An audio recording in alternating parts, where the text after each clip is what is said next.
सोचो अगर light penetration हमारे ओशंस में निल हो जाए तो क्या प्रॉब्लम हो सकती है प्रिसाइजली।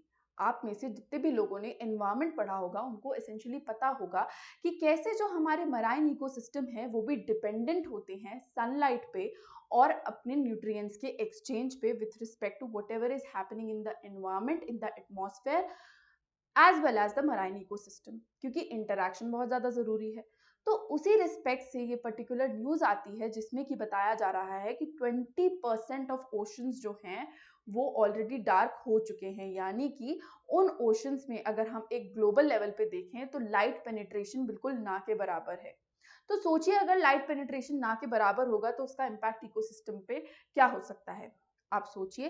तब तक मैं आपको ये जो पूरी इंफॉर्मेशन है वो डिकोड करके बताती हूँ, क्योंकि ये बहुत ज़्यादा एसेंशियल है आपके एग्जामिनेशन पर्सपेक्टिव से, क्योंकि ये ज्योग्राफी और एनवायरनमेंट दोनों ही रिस्पेक्ट में एक ओवरलैप लेके आती है और एक अंडरस्टैंडिंग डिमांड करती है जिससे कि आप अपने आंसर्स बी इट वो प्रीलिम्स में पूछे जाए या मेंस में पूछे जाए वो एड्रेस कर पाओ।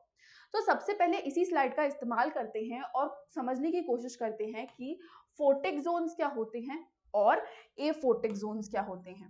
तो फोटिक जोन्स हमारे वो सारे जोन्स होते हैं, अगर मैं आसान भाषा में आपको बताऊं, जहां पे एसेंशियली सनलाइट जो है वो पेनिट्रेट कर पाती है। एंड सनलाइट के पेनिट्रेट करने से फोटोसिंथेसिस की जो एस्पेक्ट है वो एसेंशियली हो पाती है।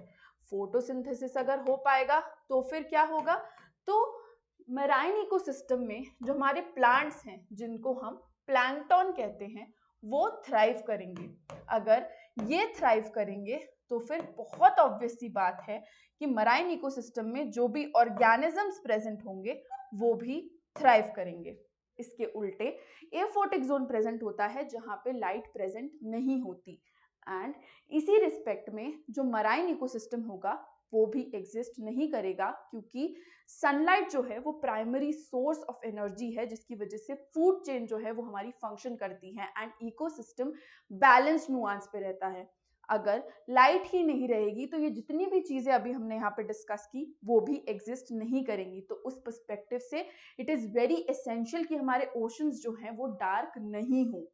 अब ये सब एक्चुअल में हो क्यों रहा है, इसका इम्पैक्ट क्या है और रेलेवेंस क्या है, वो सब क्विकली समझते हैं।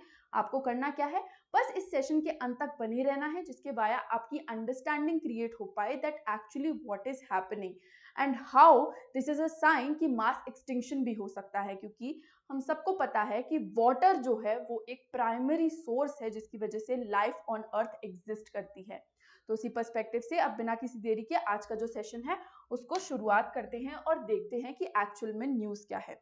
तो फिलहाल एक रीसेंट स्टडी हुई है जिसमें ये पता लगाया गया है कि 20% ऑफ ग्लोबल ओशन जो है वो सिग्निफिकेंटली डार्क हो गए हैं पिछले 20 साल में, यानी कि 2 डेकेड्स में। जिस रिस्पेक्ट से हम देखते हैं कि ये जो फिनोमेना है वो एक सीरियस इम्पैक्ट है मराइन इकोसिस्टम पे और ग्लोबल क्लाइमेट चेंज पे, जिससे डायरेक्टली इम्पैक्ट हो सकता है हमारा ह्यूमन सर्वाइवल भी, because all of us are interdependent on each other. क्योंकि बायोम का एस्पेक्ट जो है वो एक वसुधैव कुटुंबकम का काम करता है। तो उस रिस्पेक्ट में हमको ये जानना होगा कि even if it is about the oceans today, time दूर नहीं है कि it can be about us as well.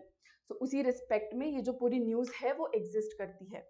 तो अगर आपको ऐसे ही फाउंडेशनल बेसिस में हमारे साथ जो है अपनी अंडरस्टैंडिंग क्रिएट करनी है और समझना है कि यूपीएससी का सिलेबस एक्चुअल में कैसे फंक्शन करता है और कैसे कवर करना है, तो 17,999 का जो हमारा ऑफर है जो कि आज खत्म हो जाएगा, मेक श्योर दैट आप इस अपॉर्चुनिटी को यूज करो और आप हमारे साथ जुड़ जाओ, क्योंकि आपको जीएस और सीसैट दोनों इस प्राइसिंग पे कवर करके मिल रहे हैं जो कि आपको कहीं और नहीं मिलेंगे। एंड इंडिया के बेस्ट एजुकेटर से मौका भी मिलता है आपको पढ़ने का। उसी रिस्पेक्ट में आप अगर देखो तो हमारे बैचेस जो है वो ऑलरेडी लाइव हैं, साथ ही साथ हम आपको ऑप्शनल का जो फीचर है वो भी दे रहे हैं। तो अगर आपको जीएस और सीसैट दोनों चाहिए, साथ में ऑप्शनल भी चाहिए, तो वो भी आपको एक बहुत कम प्राइसिंग पे मिल रहा है। तो अगर आप एक्सप्लोर करना चाहते हैं तो this is just the right opportunity for all of you.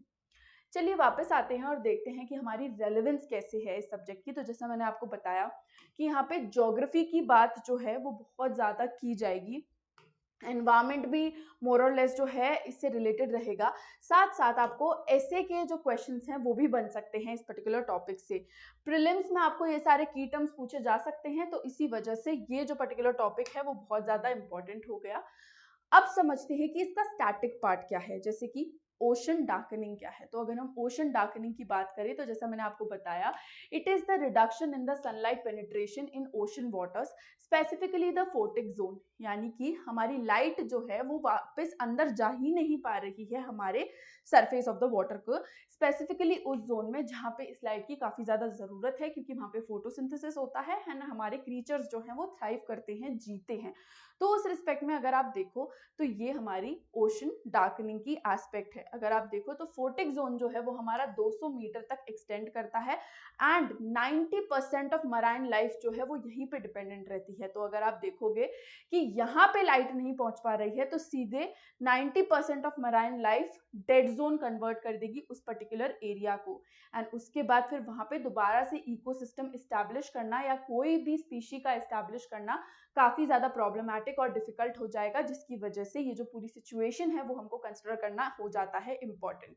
Now sunlight के बारे में मैं ऑलरेडी आपको बता चुकी हूँ कि ये बहुत ज्यादा एसेंशियल है फोटोसिंथेसिस के लिए, प्राइमरी प्रोडक्टिविटी हमारी इंगेज करता है, प्रमोट करता है एंड इकोलॉजिकल बैलेंस भी मेंटेन करता है। तो उसी पर्सपेक्टिव से हमको ओशन डार्कनिंग जो है वो नहीं होने देनी चाहिए।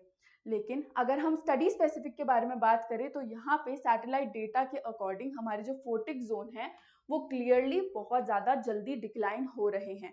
स्टडी ये भी एट्रीब्यूट करती है कि जो चेंजेस है लाइट अब्जॉर्बिंग सब्सटेंसेस में और प्लैंकटन डायनामिक्स में वो भी एग्जिस्ट कर रहा है। क्यों? क्योंकि काफी ज्यादा मात्रा में एल्गल ब्लूम्स देखने को मिल रहा है। एल्गल ब्लूम्स की वजह से भी जो हमारी सनलाइट की सप्लाई और पेनिट्रेशन है वो इम्पैक्टेड रहता है। तो इसी की वजह से आप अगर देखो तो हमारी जो ओशन डार्कनिंग है वो कंट्रीब्यूट कर रही है एक बहुत ही सिग्निफिकेंट लेवल पे हमारे एल्गल ब्लूम्स भी। ठीक है, अगर हम देखें कि इसके प्रोबेबल कॉजेज क्या हैं तो एग्रीकल्चरल रन ऑफ, सीवेज, आपके सेडिमेंट इनफ्लो, तो जिसकी वजह से न्यूट्रिएंट लोडिंग काफी ज्यादा हो जाता है because a lot of minerals get deposited in their, जिसकी वजह से फिर जो आपकी बायोलॉजिकल ऑक्सीजन डिमांड होती है, केमिकल ऑक्सीजन डिमांड होती है, वो सब भी इम्पैक्टेड रहती है, जिस सब की वजह से हम क्या देखते हैं कि यूट्रोफिकेशन और एल्गल ब्लूम होता है and hence all of it blocks the sunlight, जिसकी वजह से इफ वी सी तो जो रिजल्टेंट है वो ये रहता है कि हमारा जो प्लैंकटन है वो अबंडेंस में एक्चुअल में नहीं एग्जिस्ट कर पाता एंड उसकी जो कॉम्पोजिशन है उसमें चेंज आने लगता है, हमारे सी सरफेस भी राइज होने लगते हैं और जो हमारा ओशन सर्कुलेशन पैटर्न है वो भी ऑल्टर होने लगता है, जिस सब की वजह से फाइनली जो हमारा इम्प्लीकेशन है वो ओशन डार्कनिंग का आता है, जिस पर्सपेक्टिव में हमने अपना जो पूरा डिस्कशन है वो स्टार्ट किया। अब इसका और क्या क्या इम्पैक्ट हो सकता है, हमने एक तो देख लिया कि हमारा जो फोटिक जोन्स है वो श्रिंक हो जाएंगे, तो उसकी वजह से जितने भी फोटोसिंथेटिक ऑर्गन्स हैं, ऑर्गेनिजम्स हैं, माफ कीजिएगा, वो कम हो जाएंगे। इसके साथ साथ और क्या होगा, इस पर्टिकुलर चीज की वजह से अपना जो मराइन फूड चेन है और जो ब्रीडिंग साइकिल्स हैं वो भी इम्पैक्टेड हो जाएंगी। स्पीशीज जो कि लाइट क्यूज पर रिलाई करती हैं छुपने के लिए, माइग्रेट करने के लिए, वो भी सीवियरली इम्पैक्टेड हो जाएंगी एंड इकोलॉजिकल कोलैप्स भी हो सकता है जो आपके फ्रेजाइल मेराइन इकोसिस्टम जो अभी फिलहाल एग्जिस्ट करते हैं उस सब में। तो अगर ऐसा सब हुआ तो फिर जो डेड जोन है वो काफी ज्यादा बढ़ जाएंगे एंड डेड जोन्स के बढ़ने की वजह से हमारा एक तरीके से जो पूरा प्राइमरी एग्जिस्टेंस है वो इम्पैक्टेड रहेगा। ग्लोबल लेवल पे अगर हम देखें तो काफी ज्यादा इम्पैक्ट आएगा, क्योंकि हमारी जो कार्बन साइकिल है जो कि क्लाइमेट चेंज से भी रिलेटेड है वो इम्पैक्टेड रहेगी। फिशरीज और फूड सिक्योरिटी हमारी थ्रेटन हो जाएगी और हमारी जो वनरेबिलिटी है with respect to coral bleaching और ocean acidification, this will also increase significantly, which is why we need to make sure कि हमारा जो भी एक्चुअल में अभी प्रॉब्लम एग्जिस्ट कर रहा है हम उसको केटर टू करें एंड वी मेक श्योर कि ये जितनी भी प्रॉब्लम्स हैं हम उनको as soon as possible resolve करें, जिससे कि हमारे ओशंस को एसेंशियली बचाया जा सके, क्योंकि they are the lifeline of even our survival. तो ये ऐसे सच कैसे हो सकता है?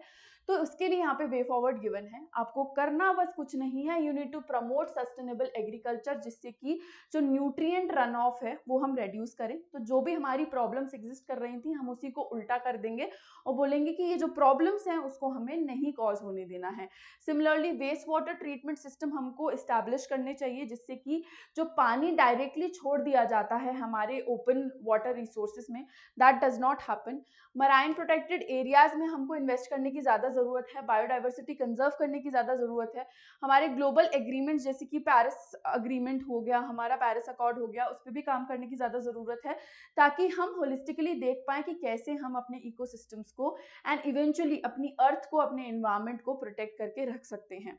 इस सब के साथ साथ, ये तो इंडिविजुअल और ग्रुप लेवल पे चीज़ें हो गई, इस सब के साथ साथ आप टेक एडवांसमेंट भी कर सकते हो, जिसमें कि एडवांस सैटेलाइट्स और एआई बेस्ड मॉनिटरिंग टूल बना सकते हो, जिसके वाया हम असेसमेंट के बेसिस पे जो हमारी प्रॉब्लम है उसको प्रिसाइजली केटर कर पाएं और जो भी है उसको वर्कआउट करें, जिससे जो भी प्रॉब्लम हमारी एग्जिस्ट करती है उसके रेजोल्यूशन तक हम पहुंचे। And whatever is happening in the status quo, that is something that we can control, जिसके वाया ये जो भी हम प्रोबेबल प्रॉब्लम्स के बारे में बात कर रहे हैं एंड इवेंचुअली मास एक्सटिंक्शन के बारे में बात कर रहे हैं, वो हम निगेट कर पाए and we can sustainably run ourselves and our generations, जिसके वाया हमारी जो एग्जिस्टेंस है वो क्वेश्चन वर्दी ना हो।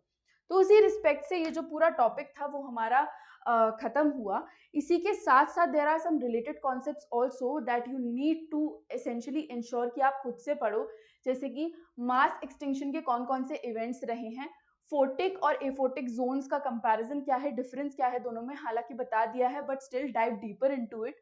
ओशन एसिडिफिकेशन देख लेना, आईपीसीसी की फाइंडिंग्स देख लेना मराइन इकोसिस्टम पे, और sustainable development goal number 14 which is life below water, इसको भी एक बार देख लेना, क्योंकि ये सारे पॉइंट्स जो हैं, अगर आपको कोई भी रिलेटेड चीज आती है इस पर्टिकुलर टॉपिक पे, तो ये आपको हेल्प करेंगे सब्सटैंशिएट करने को अपने आंसर।